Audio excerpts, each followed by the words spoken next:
Kalau you yang ni 3 orang you mesti tak dapat car loan. Yang pertama, pembayaran tak cantik punya. Secret Sitos ada masalah. Ada hutang 2 bulan, 3 bulan, lepas tu ada nama blacklist. Pernah beli apa-apa, lepas tu tak bayar. So, sekarang you pergi apply itu car loan bank tengok saja, ini busuk punya.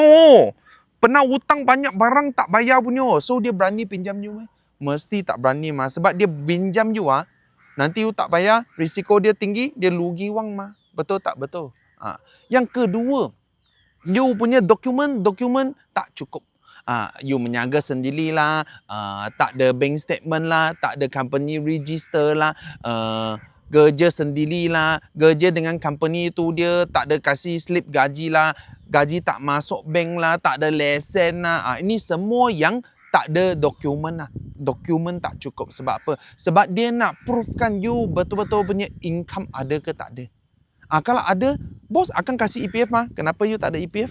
Kalau ada, you panggil you punya bos, masuk you punya bank lah.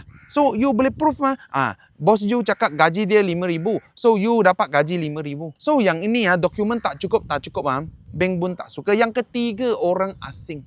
Orang China ke, Indon ke, Myanmar ke, you datang sini, sekolah ke, kerja ke, you nak loan beli satu kereta, bank tak pinjam. Sebab apa? Sebab risiko tinggi. I tak tahu you bila balik you punya country. You bukan orang sini Kalau you ada proof, boleh cakap you kerja dekat sini lama-lama, mungkin you dapat property ke apa ke.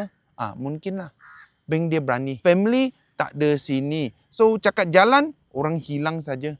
So, nanti you tak bayar, I mau cari siapa?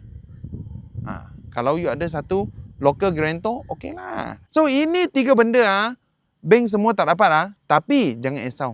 Loan kedai, kita boleh dapat. Yang tadi cakap punya, loan kedai semua boleh buat lah. So, kalau you nak buat car loan, you tak dapat loan apa-apa, you cari Awang. Awang loan kedai, pinjam sendiri. Follow Awang, dapatkan info dan knowledge creator.